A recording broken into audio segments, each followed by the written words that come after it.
Praise the Lord. Look at those beautiful people.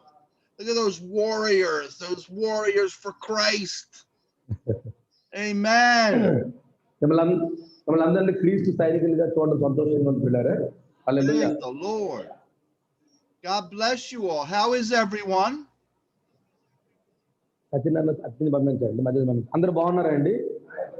Everyone well? Praise God. All right. Such a nice group we have. Who is my precious brother, the elder in the front? The elder in the front. He's so faithful. Has always been there, right in the front. Who is this pastor? Can I get to know him, Madhu? This brother, yes. Yeah. Can he introduce himself to me? God bless you, brother. I want to know a little bit about him. మీకోసం చెప్పమంట ప్రతి వారం మిమ్మల్ని చూస్తున్నాను ముందు లైన్లోనే చెప్పండి మీకోసం అండి ప్రతి వారం ముందు లైన్లో కూర్చొని చూస్తున్నాను ప్రతి క్లాసులో ఏ విధంగా మందిరంలో పూర్వ వచ్చిన బిడ్డలకి ఏ విధంగా ప్రేమతో తెలుసుకొని వాక్యం అందించాలో అది మంచి కోరిగా మరి అది బాగా నేర్చుకొని మరి బైబిల్ చదవగా మరి వస్తున్న దయ సేవకులకు మాకు అనుభవంగా మమ్మల్ని నడిపించిన దేవదేవుడు వందనాలు తెలియజేస్తున్నాను. Is working in the rural parts of our town, sir. Okay. Good job, good work, good mission work. We do the good ecclesia also. There is started ecclesia. Thank you for every week subjects. We learned so much stuff here. It's very useful to strengthen the ecclesia and reach so many pastors with the same teachings. He is so encouraged man with your teachings, sir. Thank you so much. Wonderful. Tell him he looks very handsome today. What did he do different? He looks very handsome.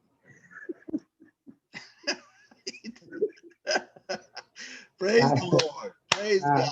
There's the brother behind him. The brother behind in the next row. The brother behind in the next row.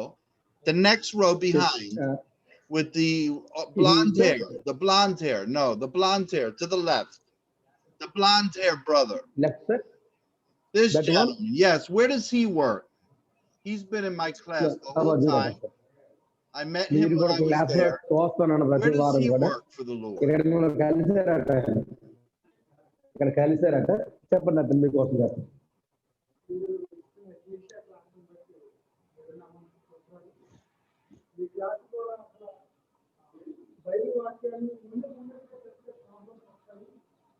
మీకోసం మన పరిమాణం చేయాలని ఒక పోటీలు కూర్చుని గ్రహించారు. అసలు exhibition అంటే ఎక్సిబిషన్ మన ఎలా ఉండాలి పరిశుద్ధాత్మ కోసం సంఘం కోసం చాలా విషయాలు మొన్న జరిగిన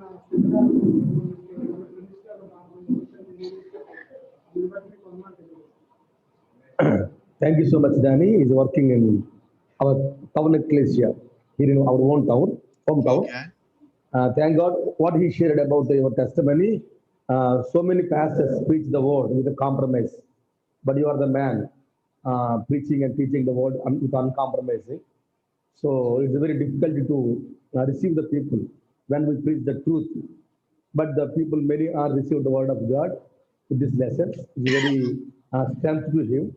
So he's so happy for the classes. And also he reached many pastors and many people with the same teachings. So once again, we thank God and thank you so much to you. Wonderful. Praise God. I love you all so much. You did so wonderful in the first course, and I'm excited to get into this next course with you.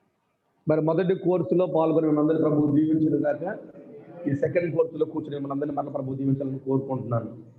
Amen. I'm also happy to see all the sisters, brother. If you can tell the sisters, I'm very happy to see all the sisters. ఆడవాళ్ళు కూడా sisters ఉన్నారు ఇక్కడ వాళ్ళని బట్టి కూడా ప్రభు నామాన్ని కనపరుస్తూ ఆనందిస్తున్నాను. Praise the Lord. Praise the Lord.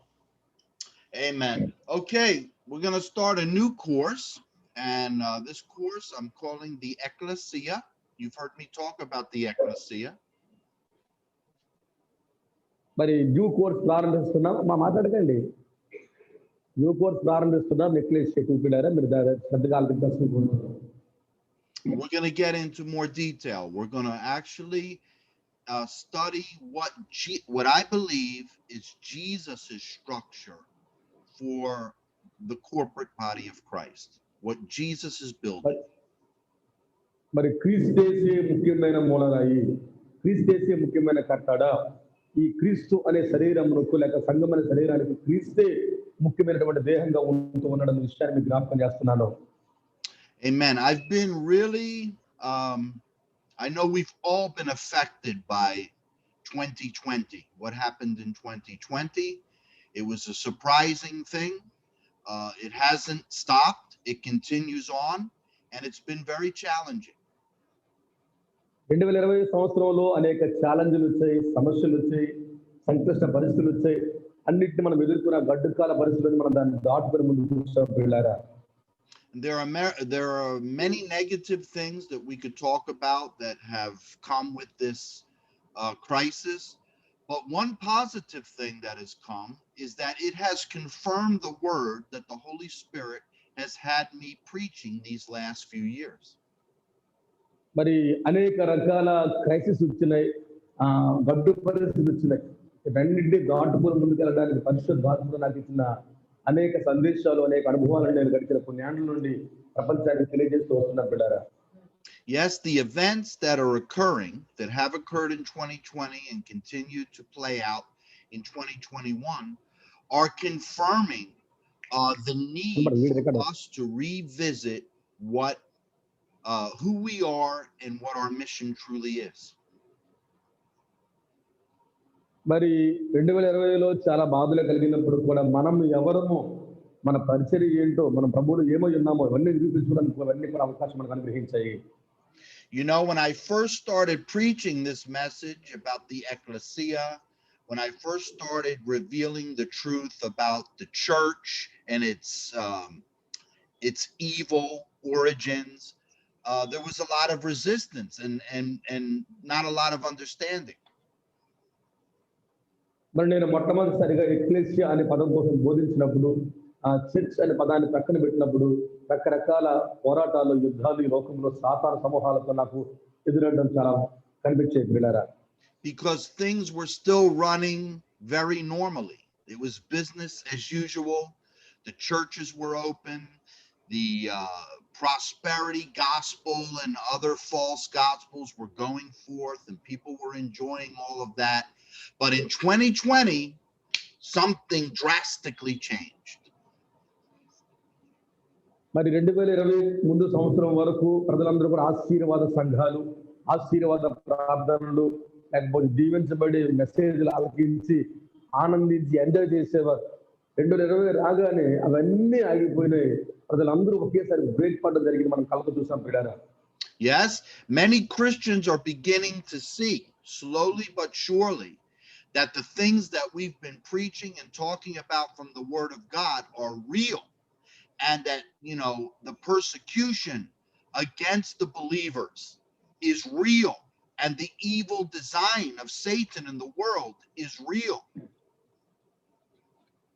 మరి సాతానుడు అనేక ప్రయత్నాలు చేస్తున్నాడు, సాతానుడు అనేక ఇబ్బందులు పెడుతున్నాడు, అలాగే అనేక సమస్యలు, బాధలు ఈనాటి సంఘానికి వస్తున్నాయి, ఇబ్బందులు కలుగుతున్నాయి. ఇవన్నీ కూడా మనం చూస్తున్నవన్నీ కూడా యథార్థం, సత్యం పిల్లారా. And the religion that used to be enough for people, okay, the church culture and practice and everything else that used to be enough for people is now no longer enough and is even forbidden in many places and at many times. మరి church అనేది లేక మతం అనేది ఆ రోజుల్లో అవసరం అన్నట్లుగా ఉండేది, కానీ ఈ రోజు ఇది చాలా ప్రాముఖ్యమైన విషయాలు దేవుడు మనతో మాట్లాడుతున్నాడు.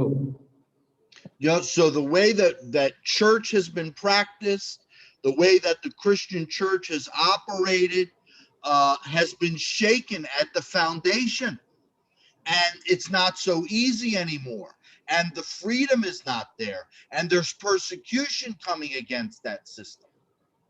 ఇప్పుడు ముందున్న స్వేచ్ఛ లేదు, దేవుని వాక్యం ప్రకటించేటువంటి స్వతంత్రం కలగటం లేదు, అనేక రకాల శ్రమలు, ఇబ్బందులు, సమస్యలు ఈనాటి కడవరి కాలపు సమాజానికి వస్తూ ఉన్నాయి పిల్లారా.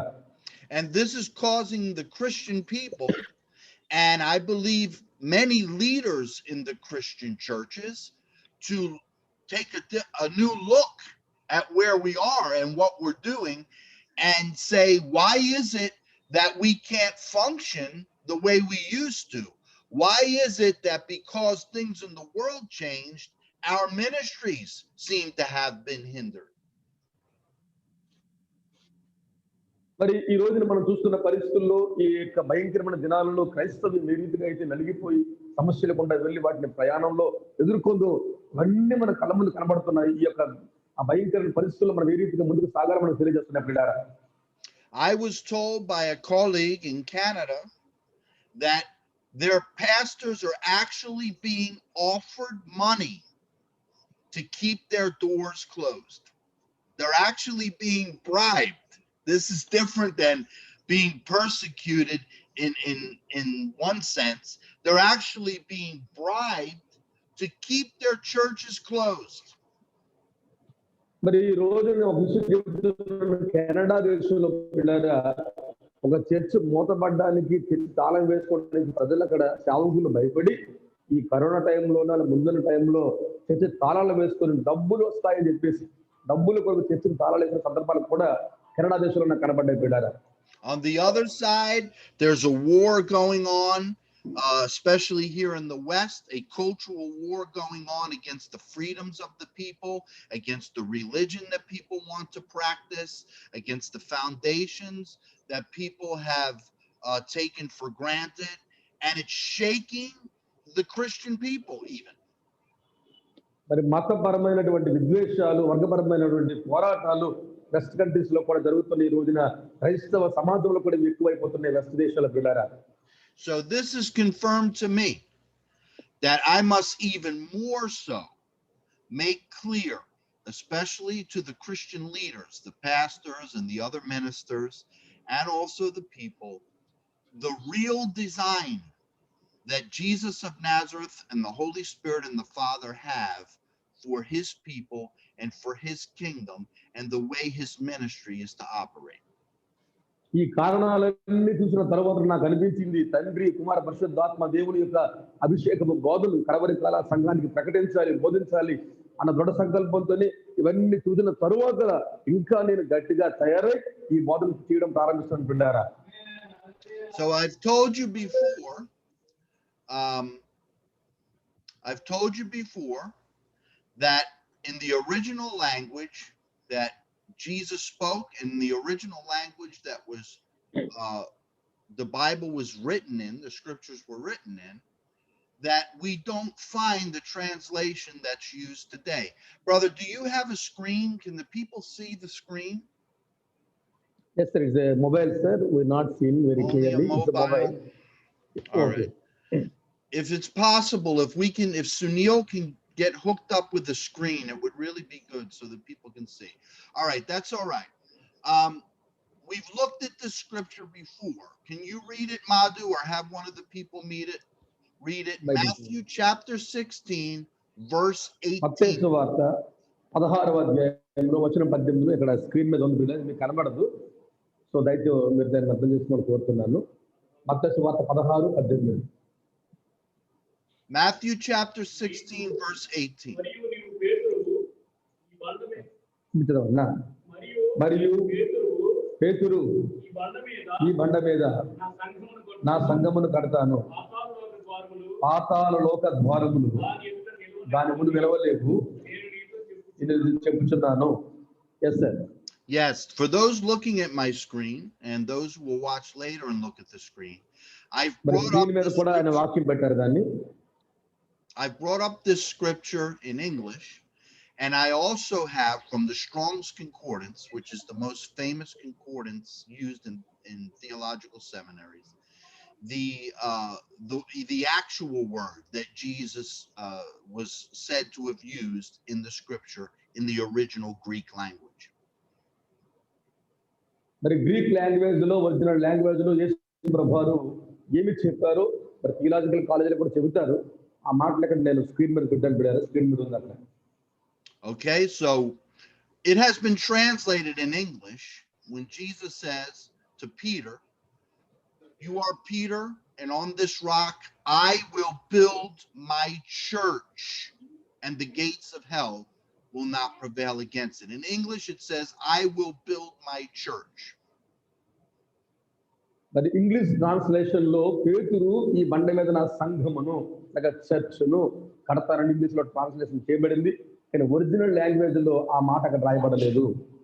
I've taught you a little bit about the church and what that word means and all the nefarious things that are in that word and in that concept. And we'll get into that in the course again.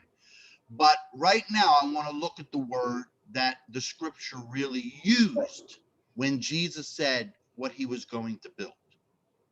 మరి యేసు ప్రభువారు దేనిని కట్టబోతున్నాడో, దేనిని నిర్మించబోతున్నాడో రాయబడిన వచనాన్ని English translation రాగానే వేరేగా తర్జుమా చేయబడింది. అది మీరు గ్రహించాలని కోరుతున్నాను.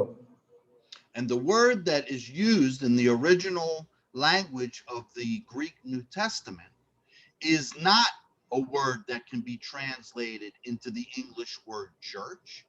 It is the word ecclesia. And ecclesia does not mean a church building or a church system, a religious system, but rather it means an assembly or a group of people. Greek language లో ecclesia రాయబడింది. అది original language. యేసు ప్రభువారు Greek లోనే మాట్లాడారు, Hebrew భాషలో పిల్లారా. అయితే దాన్ని ఇంగ్లీష్ లో తర్జుమా చేయగానే ఆ యొక్క ఎక్లెసియా అనే మాటను ఇంగ్లీష్ ట్రాన్స్లేటర్స్ చర్చ్ అని రాశారు. కాబట్టి యేసు ప్రభువారు అక్కడ దానిని వాడలేదు. అసలు ఎక్లెసియా అంటే కూడిన ప్రజలు, విడిపించబడిన ప్రజలు, లోకంలో నుంచి బయటకు ఉన్నటువంటి ప్రజలు అందరూ కలిసిన సముదాయమే ఎక్లెసియా పిల్లారా. చర్చ్ అన్నది వేరు, కానీ ప్రజలు ట్రాన్స్లేషన్ లో చర్చ్ అని వాడేశారు, ఎక్లెసియా మానేశారు పిల్లారా. So first, it doesn't mean a building, it doesn't mean a structure, it doesn't mean a religious system, Christian or not. It means a people, an assembly or a group of people. First point. Ecclesia అంటే building కాదు, structure కాదు, అలాగనే ఒక మందిరం కాదు. Ecclesia అంటే ఎవరైతే దేవుని కొరకు లోకాన్ని విడిచిపెట్టి లోకం నుంచి బయటకు వచ్చి సముదాయంగా కూడుకుంటారో వాళ్ళ సముదాయమే ఎక్లెసియా. ఇది మొదటి పాయింట్ పిల్లారా. Amen. Second point, it means a people that have been called out of the public, called out of the main populace of people, the main mass of people. They're called out of the people. రెండవ point ఏంటంటే ecclesia అంటే పిలువబడిన ప్రజలు. చాలా మంది మధ్యలో చాలా మంది ఉన్నారు, కానీ అందులో కొంతమందిని ప్రభువు పిలుచుకుంటాడు. ఆ పిలువబడిన గుంపే ఎక్లెసియా. దానినే మనం సంఘం అంటాం పిల్లారా. And thirdly, they're called out for a very particular and special purpose. మరి మూడవదిగా వీరు పిలువబడిన వారు ఒక ప్రత్యేకమైన ఉద్దేశంతో పిలువబడిన వారు, కారణం లేకుండా పిలువబడిన వారు కాదు. ఒక ఉద్దేశంతో దేవుడే వారిని పిలుచుకుని వచ్చాడు. అదే ఎక్లెసియా పిల్లారా. Yes, so ecclesia means called out.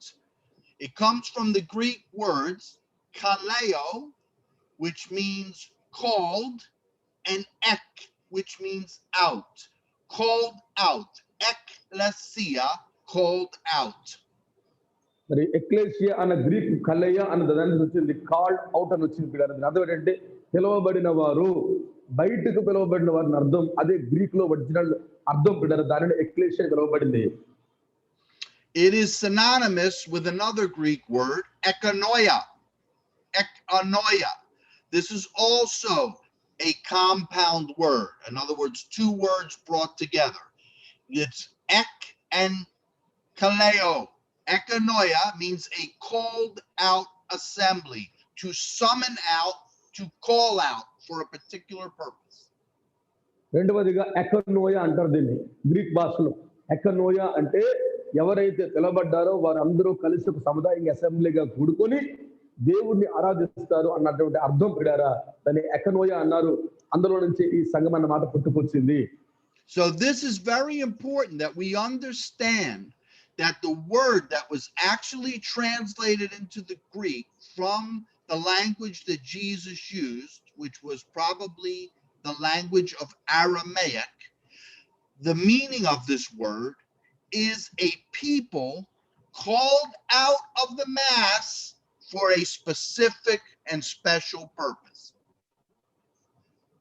యేసు ప్రభు మాట్లాడిన ఒరిజినల్ లాంగ్వేజ్ లో భాష అర్థం ఏంటంటే ఎక్లెసియా అంటే ఒక ప్రత్యేకమైన ఉద్దేశంతో లోకముల నుంచి వేరు చేయబడి దేవుని కోసం కూడుకునే ప్రజల సముదాయం అని అర్థం. దానిని వీరు తర్జుమాలో తప్పుగా చేశారు.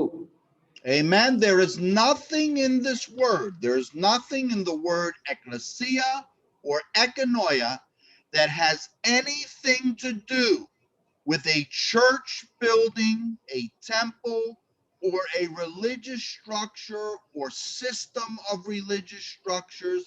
None of those things can be described by the word ecclesia or ekanoia. Ecclesia గాని ఎకనోయా అన్నటువంటి గ్రీక్ పదాలకు బిళ్ళారా బిల్డింగ్లతోన మతంతోన స్ట్రక్చర్స్ తోన సముదాయంతోన లేకపోతే కట్టడలతోన మనం పోల్చకూడదు. పోల్చడానికి కూడా వీలు లేదు బిళ్ళారా.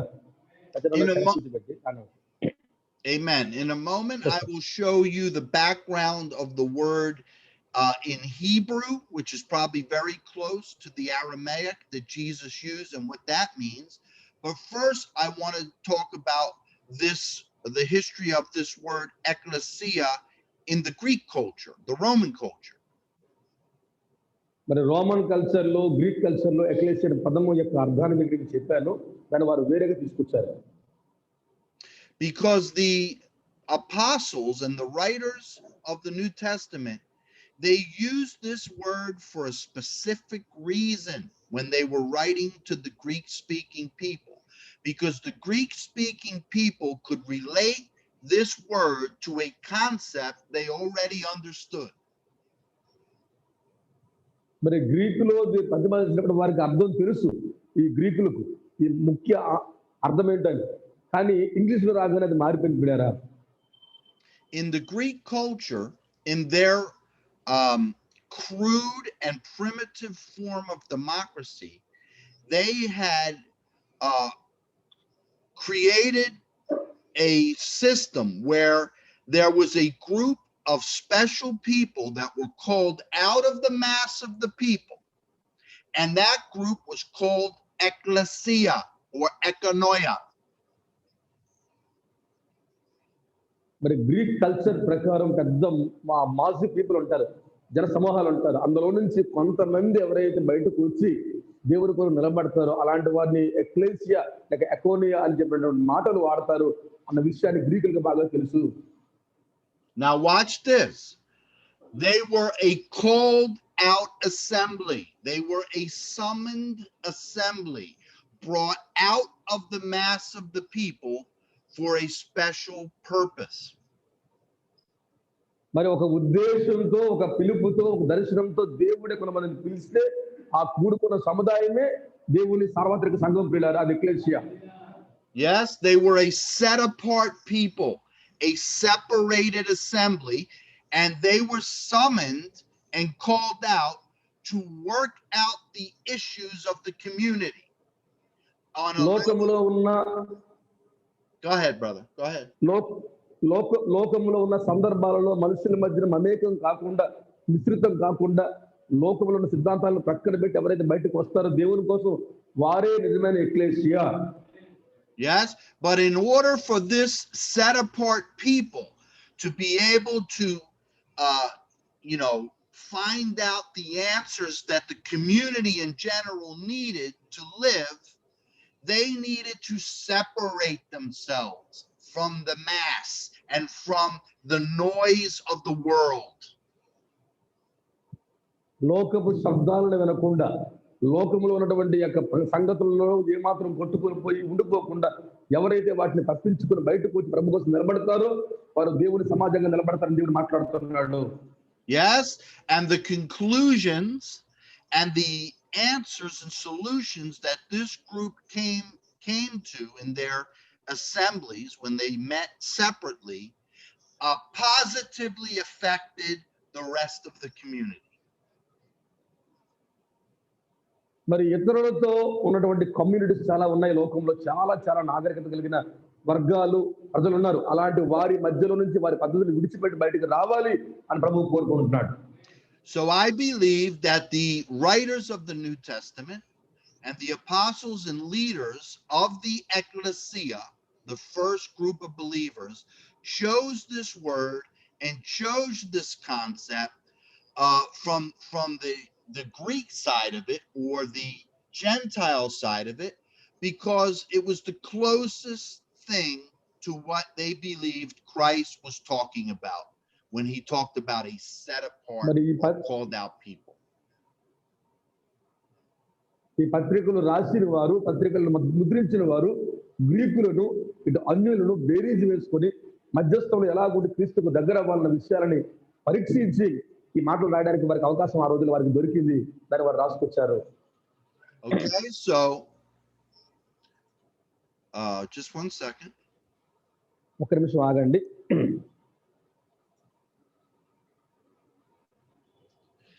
What I have here is the original Greek language, the old Greek language, up against the English language.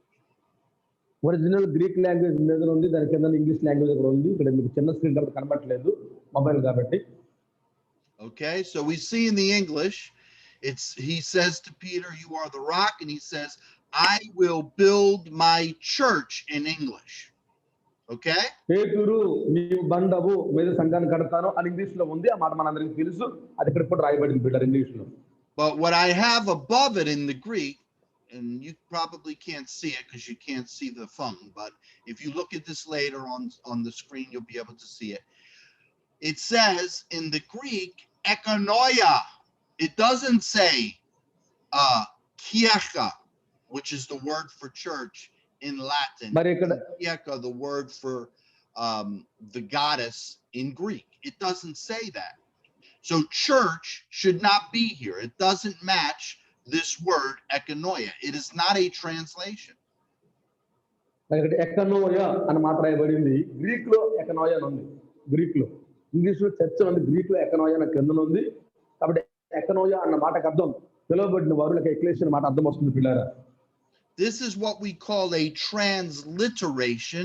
That means that the translators decided to insert a different word to bring across a certain idea. But that word is not a direct translation of the original Greek word. Original Greek word నుండి, Greek పదము నుండి నిజంగా చేసిన translation direct గా రాలేదు. అది వారు దారి మళ్లించారు. కాబట్టి ఆ యొక్క ఎకనోయా లేక ఎక్లీసియా అన్న మాటలు రాంగ్ తీసుకొచ్చి దాన్ని వేరేగా వారు మార్చుకొచ్చి అక్కడ చర్చ్ అనే పదాన్ని వాడేస్తారు పిల్లారా. You say, why is that a problem? Why is that a big deal? Well, the reason that it's a problem and that it's a big deal is because these two words have completely different meanings and completely different concepts. వాడితే వాడలేని అనుకోవచ్చు, కానీ ఎక్లేసి ఎకనోయాకు church అనే పదానికి చాలా చాలా పెద్ద వ్యత్యాసాలు ఉన్నాయి. దాన్ని వారు పట్టుకొచ్చి ఈ స్థానంలో దాన్ని పెట్టేసరికి చాలా డిఫరెన్స్ ఉన్నాయి మధ్యలో పిల్లారా. Yes, ecclesia or ekonoia takes us in one direction, and church or kirka takes us in the opposite direction. So it's very important and it's very dangerous that this was not translated correctly. ఎక్లేసియా ఎకనోయా అన్న మాటలు ఒక త్రోవలో వెళ్తున్నాయి, church కియాకా అన్న మాటలు ఒక త్రోవలో వ్యతిరేకంగా వెళ్తున్నాయి. రెండింటికి చాలా వ్యత్యాసం ఉంది. చేసిన ట్రాన్స్లేట్ చేశారంటే దాన్ని ఆపోజిట్ గా తయారు చేసి ముద్రించేశారు. ఇది చాలా బాధాకరం పిల్లారా. Yes, you following me? Are you following me? అయితే అర్థమవుతుందండి? చేయబైకి ఎత్తండి అమ్మ ఒకసారి. నన్ను అనుసరిస్తున్నా, చేయబైకి ఎత్తండి ఒకసారి. Okay, here I have pulled up an article and you can't see it, but just to let you know, this article talks about the fact that Jesus spoke Aramaic and that the translators that wrote in Greek. Go ahead, brother. మరొక మాట కూడా ఇక్కడ display చేస్తున్నాను నేను. యేసుప్రభు వారి మాటలు మీకు కనబడట్లేదు కానీ మీకు చెప్తున్నాను కాబట్టి రైతు వినమని కోరుతున్నాను. జాగ్రత్తగా మీరు ఆలకించండి. The translators who wrote in Greek, the apostles and the other writers of the New Testament who wrote in the Greek, would want to come as close to the word that Jesus used as they could to relay Jesus's message. మరి యేసు ప్రభు వారు ఏమైతే చెప్పారో రాయబడిందో Greek లో రాయబడిందో అవన్నీ కూడా ప్రభు ఇచ్చిన సందేశాన్ని స్పష్టంగా మనం వినాలి. ఇక్కడ రాయబడింది బిడ్డరా. Yes, they wouldn't want to go out somewhere and find another word that was completely foreign to the word that Jesus used, completely foreign to the concept that Jesus was speaking about, and use that to tell the people what Jesus was wanting to build. యేసు ప్రభు వారు దేనిని కట్టమన్నాడు, దేనిని చేయమన్నాడు, దేనిని బోధించాడు, యేసు చెప్పినటువంటి original మాటలకు translation ద్వారా తప్పుడు భావం ప్రజల్లోకి వెళ్ళిపోయింది.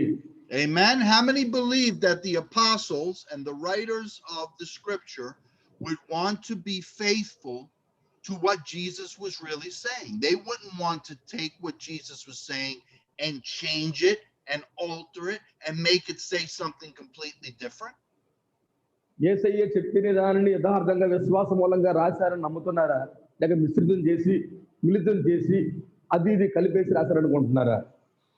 Also, we know that the original writers of most of the New Testament, especially the Gospels, okay, like the one who wrote this scripture, Matthew, they came from a Hebrew background. They didn't come from a Gentile background. మరి ఐందవుల వెనకన లేకపోతే ఈ హిందువులు లేకపోతే అన్యుల background కలిగిన వారిగా ఒకరు వచ్చిన వారు ఇవన్నీ మనం ఆలోచన చేస్తే ఈ మాటలు మనకు ముందుకు వెళ్తాయి బిడ్డారా, మీరు బాగా వినాలి. Yes, they grew up under the law of Moses. They grew up under the Old Testament. They grew up under those scriptures. They grew up in Israel. They would not want to reach into the Gentile world and find some strange concept that Jewish people could not relate to and use that to express Jesus's words. They would never do this. యేసు ప్రభు వారు express అయినటువంటి words అన్ని కూడా యూదుల కొరకు, ఇజ్రాయేలుల కొరకు, దేవుని జనాంగం కొరకే, అది అన్యుల కొరకు కాదు. కానీ వీరు దాని ట్రాన్స్లేషన్ లో అలా తర్జుమా చేసి తప్పులు దొర్లించారు. Yes, they would want to bring something that was consistent not only with what Jesus said, but with the tradition and the process of God's work in his people even before Christ came. యేసయ్య చెప్పిన మాటలు కాకుండా యేసయ్య రాకడకు ముందు కూడా ఈ మాటల వారు వక్రీకరించారు పిల్లరా. Okay, just 1 second. I'm sorry. ఒక్క సెకండ్ ఆగండి. Can you see that? Can you see that? Okay. In the Hebrew language, there's a very similar word to ecclesia that was used to describe Israel, God's set apart people from the old covenant.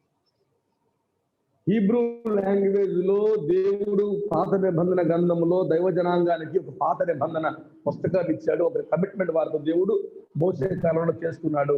Hebrew భాషలో మనకు కనబడతాయి. That word is kahal, and kahal has basically the same meaning in Hebrew as ecclesia or ekanoia has in Greek. It means a set apart people, a called out people, an assembly of summoned people. మరి Hebrew భాషలో కహాల్ అన్న మాట రాయబడింది. కహాల్ అంటే Greek భాషలో ఎలాగైతే ecclesia ఎకనోయా అంటారో, హీబ్రూలో కహాల్ అన్న మాట రాయబడింది. ఈ కహాల్ అన్న మాటకు ఎక్లేసియాకు ఎకనోయాకు ఒకే అర్థం వస్తుంది. అదేంటంటే దేవుని ప్రజలు బయటకు వచ్చి సముదాయంగా కూడుకునేది లోకంలో కాకుండా అని అర్థం వస్తుంది. హల్లెలూయా. Amen. So why do I mention that? Why do I bring that up? That the word that God used for his set apart people in the Old Testament in Hebrew, kahal, has the same meaning as the word that the New Testament writers use under the New Covenant for the called out people under the New Covenant. Why do I feel that's important? పాత నిబంధనలో ఏమైతే కహాల్ అనే మాట రాయబడిందో అదే మాత్రం కొత్త నిబంధనలో దేవుడు రాయించాడు, ప్రభు సహాయం చేశాడు. It's important because we see a consistency in God's plan. We see a consistency in what God is doing, that God has a method and God has a motive that he always is following. దేవుడు ఒక మాదిరిని ఒక విధానాన్ని తన ప్రజలకు అనుసరించే వారికి చూపించాడు, అది రాయిపించాడు. అది లోపల The only difference between kahal and what God did in the old covenant with the Israelites and ecclesia and what God did with the new covenant with the not just the Israelites but also the Gentiles, everyone, is that in under the old covenant it was a people called out in the flesh. Under the new covenant it's a people called out in the spirit. పాత నిబంధనలో వారి శరీర దేహాలతో ఉన్న వారితో ఆయన నిబంధన చేసుకునే కహాల్ అన్న మాట వాడాడు హిబ్రూ భాషలో దేవుడు. క్రొత్త నిబంధనలో ఆయన వారి మనస్సుని మీద దేవుని ధర్మవిధులు రాసి వారి ఆత్మలతో హృదయాల దేవుడు ఒక నిబంధన చేసుకున్నాడు. Amen. Amen. You see that?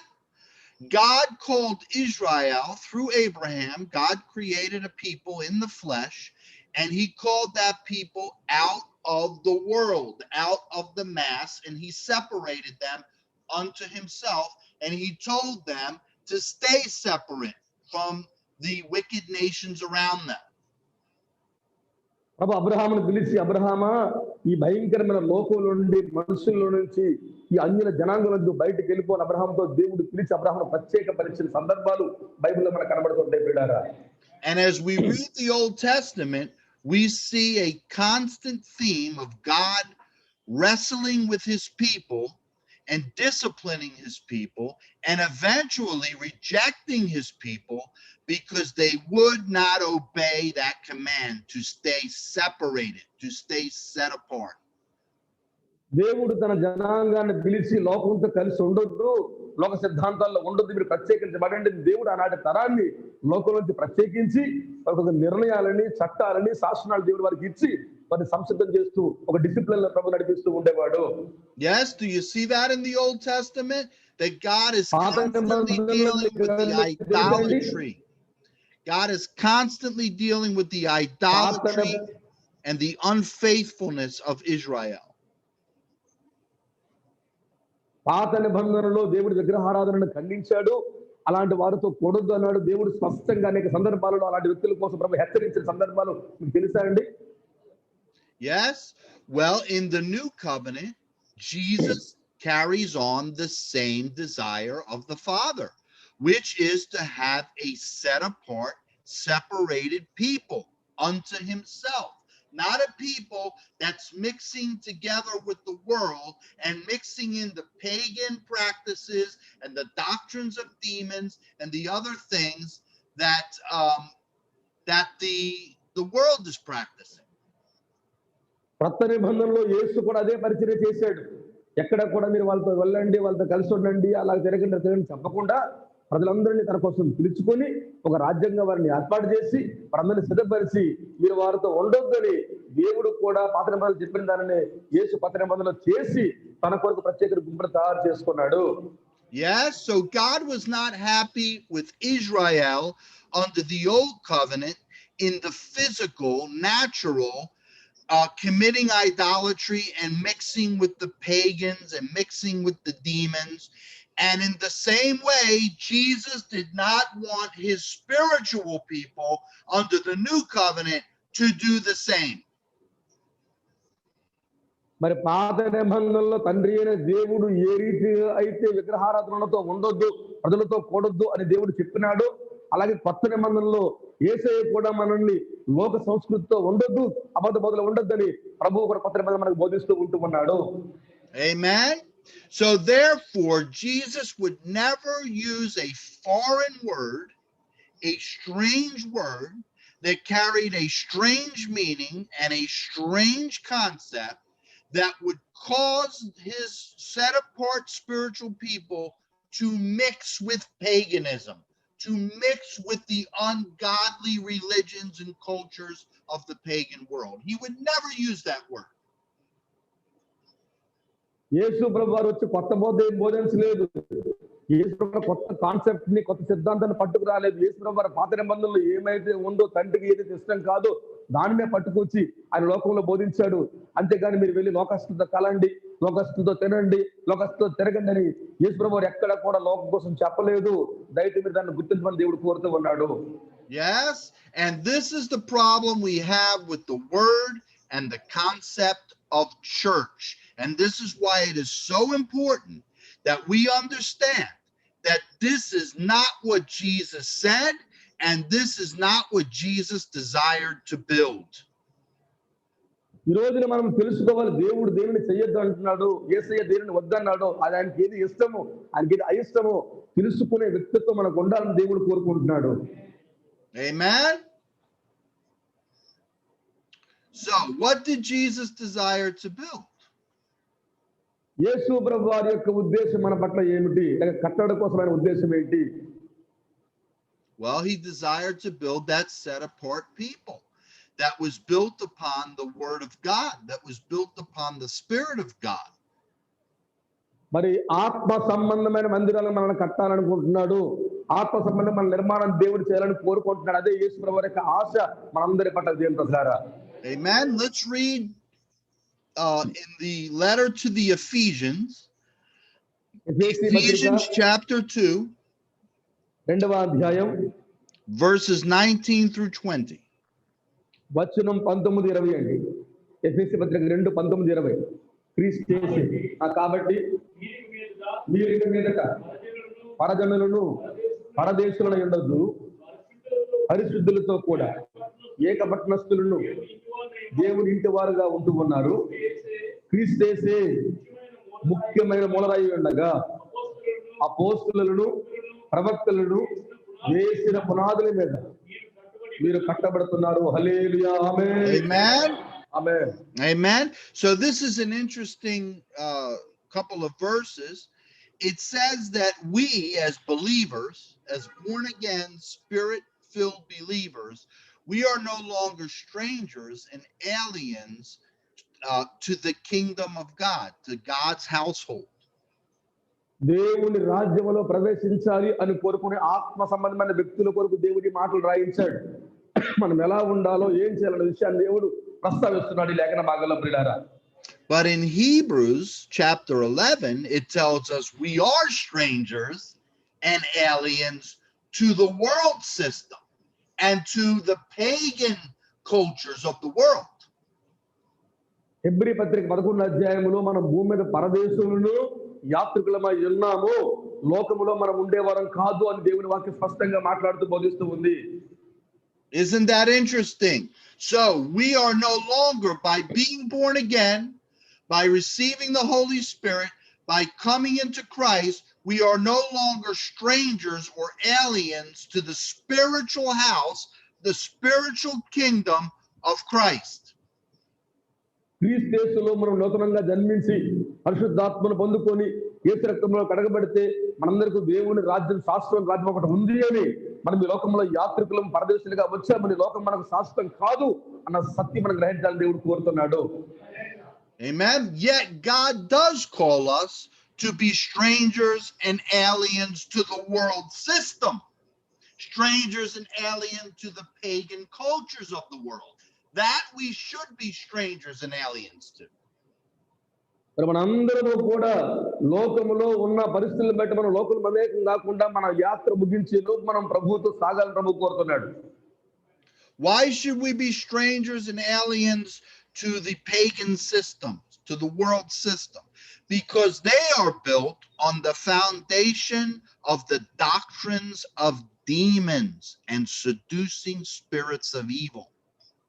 ఎందుకు మనం పరదేశులం యాత్రికులు ఈ భూమి మీద అంటే, ఈ భూమి మీద ప్రజలందరూ కలిసి కట్టడలు కడుతున్నారు, దయ్యాల మీద, దయ్యాల బోధల మీద, అబద్ధాల మీద, అసత్యాల మీద కట్టడలు కట్టుకుంటున్నారు.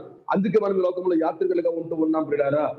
Amen. The Apostle Paul says in his letter to the Corinthians that what the pagans sacrifice in their temples and in their religions, they sacrifice to demons.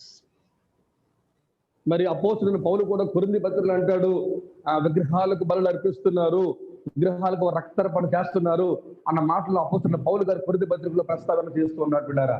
Yes, the kingdoms of the world are under the dominion of fallen angels and demons.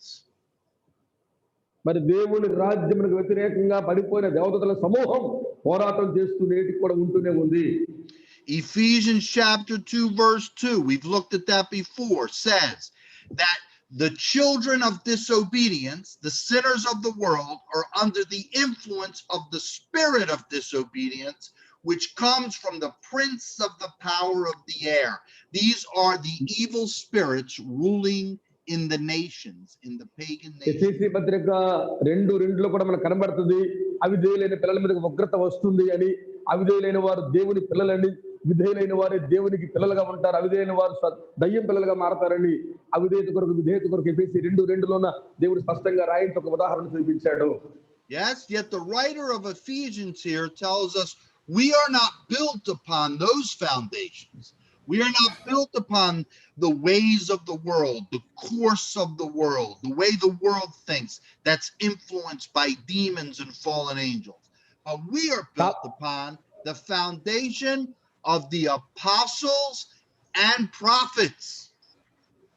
మనందరము లోకములో దయ్యాల బోధ మీద, అబద్ధాల బోధ మీద, అసత్యాల మీద కట్టడిగా ఉండకుండా అపోస్తలులు ప్రవక్తలు వేసినటువంటి పునాదుల మీద మనందరం కట్టబడాలని దేవుడు కోరుకుంటున్నాడు. Amen. With Jesus Christ, with Christ Jesus himself being the chief foundation or cornerstone. Jesus is the chief foundation stone, and the rest of the foundation is the apostles and prophets. ఈ కట్టడకు క్రీస్తు ముఖ్యమైన మూలరాయిగా ఉంటేనే ఈ కట్టడ బాగుంటది, పడిపోకుండా కాపాడబడుతుంది. ఈ కట్టడకు క్రీస్తు ముఖ్యమైన మూలరాయిగా ఉండి తీరాలి. Amen. Amen. I interpret that two ways. Hallelujah. I interpret that two ways. Apostles and prophets are the foundation in the New Testament. They are servant love function gifts. They are ministry gifts. Ephesians 4:11. Apostles and prophets are ministry gifts to the ecclesia. మరి ecclesia అనే దానికి క్రీస్తు మూలరాయిగా ఉండాలి. అపోస్తలులు, ప్రవక్తలు అంటే వరాలు పొందినవారు, ఫలాలు పొందినవారు, వారి యొక్క పునాదుల మీద సంఘం లేక ఎక్లేసియా కట్టబడాలని దేవుడు కోరుకుంటున్నాడు. Yes, the apostle is a special messenger, an ambassador sent by Christ to lay the foundation for the ecclesia, for the believers, and the prophet is the prophetic voice of the Holy Spirit to the ecclesia. Upon these two things, the ecclesia is founded. అపోస్తులు అంటే దేవుని రాయబారులు, అపోస్తులు అంటే దేవుని పనిని మోసేవారు. అలాంటి వారు ముఖ్యమైన మూలరాయితో పాటు పునాదుల మీద ఉండాలి. అలాగే ప్రవక్త అంటే దేవుని స్వరాన్ని, దేవుని శబ్దాన్ని, దేవుని కళను చెప్పేవాడు. ఈ ఇద్దరి మీదే ecclesia కట్టబడాలి. Amen. I also believe that we can interpret this as incorporating the heart and the vision of not only the new covenant, but also God's heart and vision even under the old covenant. మరి నేను మరలా చెప్తున్నాను, మన కట్టడలో పాత నిబంధనతో పాటు కొత్త నిబంధన రెండు కలిపిన నిబంధనలు కలిపిన వ్యక్తిత్వం కలిగిన వ్యక్తులుగా మనం ఉండాలని ప్రభువు కోరుతున్నాడు. Amen. Who can read Hebrews chapter 1 verse 1? Hebrews chapter 1 verse 1. పూర్వకాలముల్లో నానావిధ సమయంలో ఉంటుంది. ఎబ్రీ 1:1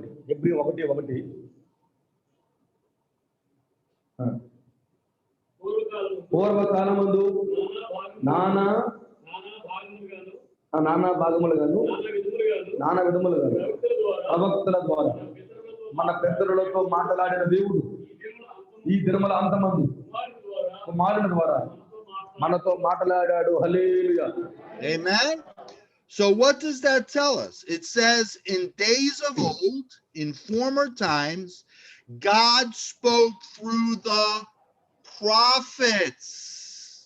But in these last days, God has spoken to us through his son. దేవుని వాక్యం రాయబడింది, పూర్వకాలములలో పాత నిబంధనలో ప్రవక్తల ద్వారా దేవుడు మాట్లాడేవాడు. కొత్త నిబంధనలో ఈ కడవరి కాలంలో దేవుడు క్రీస్తు ద్వారా మనతో మాట్లాడుతున్నాడు. Amen. Why did God send the prophets to Israel Why did he always send the prophets to Israel? He was always sending the prophets to Israel to rebuke them for their idolatry, to rebuke them for their unfaithfulness, and call them back to separation unto God. ఇజ్రాయేలీయులలో దేవుడు వారిని ప్రత్యేకించుకొని ప్రజలందరిని కూడా ప్రత్యేకించుకొని ప్రవక్తలు పంపించి వారితో మాట్లాడేవాడు. అప్పుడు రమ్మన్నా. Yes, sir. You can go. Amen.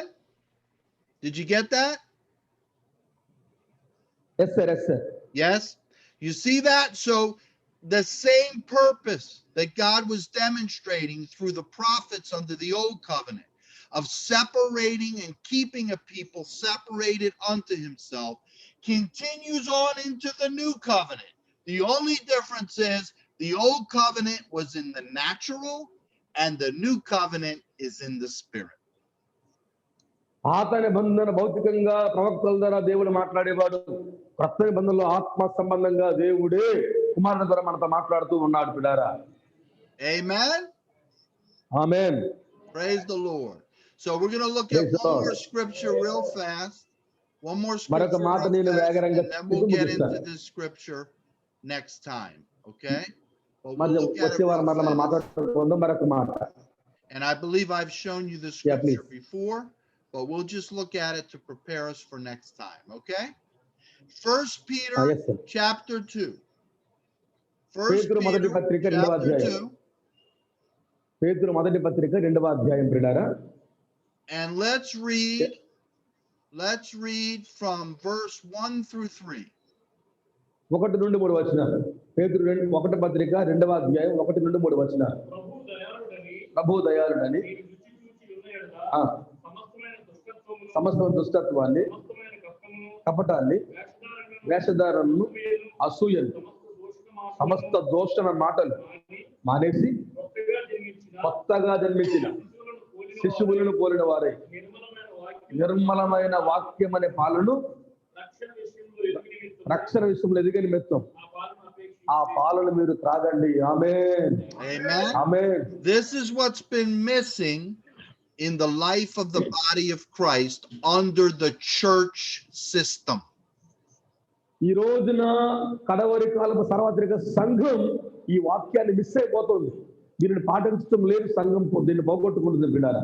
Look at verse 2. It says, like newborn babies, we should long for the watch, pure milk of the word. అక్కడ 2:2 ఉంది. మీరు కొత్తగా జన్మించిన శిశువును పోలిన వారై ఉండండి సంఘమా, మనం నిర్మలమైన పాలను అపేక్షించండి. ప్యూర్ మిల్క్ అని రాయబడింది పిల్లారా. Yes, the pure milk of the word. This is the problem with the church system, traditions, and doctrine. It's not pure milk. It's mixed milk. ఈ రోజున సంఘాలలో ప్యూర్ మిల్క్ లేదు, మిక్స్డ్ మిల్కే ఉంది. సంఘములు స్వచ్ఛమైన వాక్యాలు ఎక్కడ లేవు, కలిపి చెరిపిన వాక్యాలు ఎక్కువ ఉంటున్నాయి సంఘాలు. అందుకనే బాగుపడలేదు చాలా మంది. Yes, sir. It's milk from the word of God, but then there's a lot of poison from the world influence mixed in with the milk of the word of God. And these days, it's very, very little milk of the word of God and mostly poison from the world. ఈ రోజున చాలా మంది వాక్యమైన పాలన అపేక్షించకుండా సంఘం వెళ్ళిపోతుంది. ఈ పాలలో విషముతో కూడిన పాలు కూడా ఉంటున్నాయి, అనేక చేదు పాలు కూడా ఉంటున్నాయి. అందుకనే సంఘాలు దీవించబడలేకపోతున్నాయి పిల్లారా. And this is why we see so many people in the churches, in the church system, even in the ministry, that stay babies. They stay babies, and not only do they stay babies, they're very unhealthy babies. మరి కేవలం చిన్న పిల్లలుగా ఉండమనే కాదు, ఆరోగ్యకరమైన పిల్లలుగా ఉండాలి. చిన్న పిల్లలుగా ఉండి జబ్బు చేస్తే ఇంకెందుకు? మీరు చిన్న పిల్లలుగా ఉన్న మీరు జబ్బు లేని పిల్లలుగా, ఆరోగ్యవంతమైన హెల్తీ పిల్లలుగా మార్చబడాలి. We also see a lot of stillborn babies and aborted babies because the poison of the world which has infiltrated the church's teaching and practice and tradition, is killing the spiritual life of the people the Holy Spirit calls. ఈ రోజున పరిశుద్ధాత్మ బోధలు, నిర్మలమైన వాక్య బోధలు సమాజంలో లేక చిన్న బిడ్డలకు పాలు లేక చనిపోతున్నారు చాలా మంది. ఎందుకంటే వాక్య పరిచర్యలు అందక లేకపోవడం వల్లనే సమాజం పరిస్థితులకు వస్తూ ఉంది. Yes, so they are not being nurtured and they are not growing in their salvation and they are not really understanding the grace of Christ. నిజమైన క్రీస్తు కృపను, రక్షణ సంకల్పాన్ని, దేవుని రక్తపు విలువని నాటి సమాజం సంఘం తెలుసుకోలేక ఇంకా ఆ యొక్క పాలలో విషయాలు కలుపుకుంటూ సాగిపోతూ ఉంది ప్రియులారా. Because they are living in and practicing a mixture, and that mixture is poisonous, and that mixture is unhealthy, and that mixture does not have the power to stand against the attacks of the kingdom of darkness. ఏ సంఘం అయితే mixed church అయిపోద్దో, ఏ సంఘంలో mixed పాలు ఉంటాయో, ఏ సంఘంలో అయితే కలుషితమైన పాలు ఉంటాయో, ఆ సంఘం సాతానుకు దగ్గరే సంఘంగా ఉంటుంది. దేవుడు మాత్రం తృప్తి పరచలేని సంఘంగా మార్చబడి సత్తువ తగ్గిపోతుంది ప్రియులారా. That's why that system is being crushed right now under the weight of persecution and oppression from the kingdom of darkness through this lie, this COVID lie, and all the evil that's behind it. మరి ఇవన్నీ కూడా శత్రు సమూహాలు, అంధకార సంబంధము మేఘనాథులు అందరూ కూడా చుట్టూ ఆవరించి సంఘంలో ఈ రీతిగా వారి పరిచయం లేక దాన్ని జరిగిస్తూ సంఘంలో పాలను మిక్స్ చేస్తున్నారు. Do you see that? Do you see that the church, okay, that the church individually, the churches and the church system are coming under the foot, the heavy foot of the state, and cannot cannot survive under the crushing foot of the state, the persecution of the state. ఈ రోజున సంఘం ఏం చేస్తుందంటే, లోకం ఏమైతే చేస్తుందో, ఇప్పుడు పండుగలు ఉన్నాయి కదండి, ఏమైతే చేస్తుందో సంఘస్థులు సంఘాలు కూడా అందులోకి వెళ్ళిపోతున్నారు. చర్చిలో నుండి ప్రభువుని నమ్ముకొని ఇంకా వీళ్ళు లోకంతో అదే మందే కనబడుతున్నారు. సంఘం పూర్తిగా దిగజార్చబడుతుంది. ఇది చాలా బాధాకరం. దేవుడు దుఃఖపడుతున్నాడు బిడ్డారా. I'm going to close with this. We'll pick up next week. I'm going to close with this. Remember, Jesus spoke about two houses. యేసు ప్రభువారు రెండు విషయాలను ప్రస్తావించాడు. ఆ మాట మీకు జ్ఞాపకం చేసి ముగిస్తున్నాను. Yes, he spoke about the house built on the rock, and he talked about the house built on the sand. యేసు ప్రభువారు ఒకటి బండ మీద కట్టబడిన ఇల్లు కోసం ప్రస్తావించాడు, రెండు ఇసుక మీద కట్టబడిన ఇల్లు కోసం ప్రస్తావించాడు. He didn't say these houses looked any different to the natural eye. He didn't say they were built any differently. The only difference, he said, was the foundation under the house. మరి ఆయన చెప్పిన ఈ రెండిళ్లలో కూడా పునాదుల కోసం మాత్రమే ఆలోచించమని చెప్పాడు. బండ మీద ఏ రీతిగా పునాది ఉందో, ఇసుక మీద ఎంత పునాది ఉంటుందో, ఆ పునాదుల కొరకు బోధ కోసం మనకు ఆయన ప్రస్తావిస్తూ మాట్లాడాడు. Yes, think about this now. I want you to think about the church and the ecclesia. The church and the ecclesia. He said the first house was built on the sand. మరి కట్టడ అనేది ఇసుక మీద కట్టబడింది, ecclesia అనేది బండ మీద కట్టబడింది. ఆత్మ సంబంధమైనది ఒకటి, భౌతిక సంబంధమైనది ఒకటి. ఆ రెండు కట్టలు మీరు పరిశీలించాలి. Yes, and he said as long as the weather was good, as long as there was no storm, there was no wind, there was no rain, there was nothing coming against the house could stand on the sand. వరదలు రానంత కాలం, వర్షాలు రానంత కాలం, కష్టాలు, బాధలు, ఇబ్బందులు రానంత కాలం అందరూ బాగానే ఉంటారు. అసలైన వస్తేనే పునాదులు ఏవో తెలుస్తాయి ప్రియులారా. But he said when the storm came, the house could not stand because the foundation of the sand could not hold the house stable, and great was the fall of that house. ఎప్పుడైతే గాలి, వాన, వరదలు, ఉవ్వెత్తులు లేచి వచ్చాయో, ఇసుక మీద కట్టబడిన ఇల్లు పూర్తిగా తొలగబడి కూలిపోయింది. ఎందుకంటే దానికి పునాదులు గట్టిగా లేవు. అప్పటికప్పుడే పునాదులు వేసుకుంది కాబట్టి అది కూలిపోయింది. Yes, I liken this to the church system built on the sand of demonic doctrines, built on the sand of fallen angelic influence, built on the sand of man's traditions and intellect. ఈ రోజున నీ సంఘాన్ని, నీ పరిచర్యలను కూడా ఇసుక మీదే కడుతున్నావా? పునాదులు వేయకుండా కడుతున్నావా? బోధించకుండా వారికి విశ్వాసాలు కడుతున్నావా? అలా కడితే నీ సంఘం, నీ పరిచర్యలు కూడా రీతిగానే గాలి వరదల్లో కొట్టుకుపోతే జాగ్రత్తగా ఉండాలి. Yes, and the church was standing as long as the world was not bothering the church. As long as Satan was not really attacking the church stood and everyone went to church on Sunday and everything was fine. But look now that the storm has come. Look now that the persecution has come. The church is falling because it's built on the sand. ఆదివారం ఆరాధనలకు వెళ్తున్నాను, ఆరాధనలో కూర్చుంటున్నాను, ఆరాధనలో ప్రసంగాలు చేస్తున్నాను, పాటలు పాడుతున్నాను, నాకేంటి అనుకుంటున్నావేమో. కానీ నీ మీదకి ఒకవేళ తుఫానులు వస్తే, గాలులు వస్తే, వరదలు వస్తే, భయంకరమైన కష్టాలు వస్తే, నీకు పునాదులు సరిగ్గా లేకపోతే నువ్వు కూలిపోతావు. నీ పునాదులు గట్టిగా ఉండాలని దేవుడు కోరుతూ ఉన్నాడు. Yes, but look at the verse that we looked at the beginning, Matthew 16:18. Jesus says to Peter, "You are the rock. Upon this rock I will build my ecclesia." అందుకే మనం మొలవాక్యం చదువుకున్నట్లుగా మత్తయి 16:18 ప్రకారం ఇదిగో నువ్వు బండ మీద నా సంఘమును కడతాను అని బండ మీద పునాది కోసం యేసయ్య పేతురుతో మాట్లాడుతూ ఉన్నాడు.